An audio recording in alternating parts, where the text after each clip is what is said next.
বিবাহিত মহিলা কিছু না বলে কি ইঙ্গিত দেন? বডি ল্যাঙ্গুয়েজ এর 7টি রহস্য জানতে চান? তাহলে এই ভিডিওটা শেষ পর্যন্ত মনোযোগ সহকারে দেখুন। প্রথম সংকেত হলো চোখের যোগাযোগ। কেউ আপনার দিকে কতক্ষণ তাকাচ্ছেন, কখন চোখ সরিয়ে নিচ্ছেন, এসব তার মনোযোগ সম্পর্কে কিছু ধারণা দিতে পারে। তবে শুধু চোখের যোগাযোগকে আকর্ষণে নিশ্চিত করা যায় না।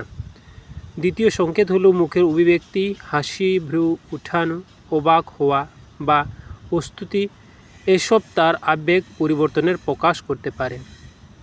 তৃতীয় সংকেত হলো শরীরের ভঙ্গি। কথা বলার সময় কারো শরীর আপনার দিকে থাকা মনোযোগ লক্ষণ হতে পারে, তবে এটাকেও একা বিশেষ আগ্রহের প্রমাণ হিসেবে দেখা উচিত নয়।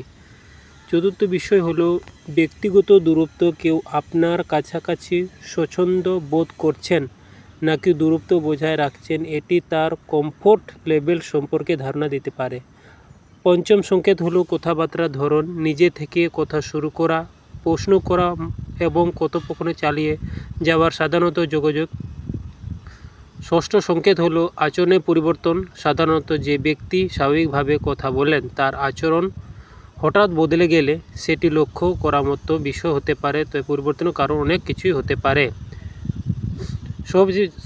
সবশেষে মনে রাখবেন, একটি মাত্র বডি ল্যাঙ্গুয়েজ দেখা কারো মনে কথা নিশ্চিত করা যায় না। চোখ, মুখের অভিব্যক্তি, শরীরের ভঙ্গি, কথাবার্তা, পরিস্থিতি সবকিছু একসঙ্গে বিবেচনা করা বেশি যুক্তিযুক্ত। এই ভিডিওটা ভালো লাগলে ভিডিওটিতে লাইক দিয়ে চ্যানেলটাকে সাবস্ক্রাইব করতে ভুলবেন না। ধন্যবাদ আপনার মূল্যবান সময় দেওয়ার।